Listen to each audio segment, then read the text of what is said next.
حق پاکستان نیوز کے ساتھ میں ہوں محمد جنید اسدی۔ خیبر پختونخوا کے جنگلات میں 6 مقامات پر آگ بھڑک اٹھی، خوفناک آتش زدگی، کئی علاقوں میں درخت جل کر خاکستر ہو گئے ہیں، متعدد افراد بھی جھلس کر جاں بحق ہوئے ہیں۔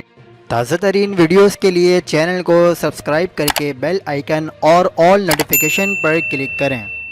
آپ کو افسوسناک خبر سے آگاہ کرتے چلیں، خیبر پختونخوا کے جنگلات میں 6 مقامات پر آگ بھڑک اٹھی ہے، جس کے نتیجے میں خاتون سمیت 4 افراد جھلس کر جاں بحق ہو گئے ہیں۔ شانگلہ میں آگ نے پہاڑوں پر قائم گھروں کو اپنی لپیٹ میں لے لیا ہے، جبکہ علاقے میں خشک موسم کی وجہ سے آگ کے پھیلاؤ میں تیزی آ رہی ہے۔ سوات میں کمبل کے علاقے، سیگرام تحصیل بری کوٹ کے علاقے ابالہ، چار باغ کے علاقے کوٹ اور پٹھانے سمیت ملحقہ علاقوں کے پہاڑی علاقے میں لگی آگ بجھانے کی کوششیں جاری ہیں۔ لڑزیر کے پہاڑوں کے جنگلات میں بھی آگ بھڑک اٹھی ہے، جسے بجھانے کے لیے انتظامیہ، مقامی افراد اور پاک فوج کے جوان مصروف عمل ہیں۔ مزید خبروں کے لیے دیکھتے رہیے حق پاکستان نیوز۔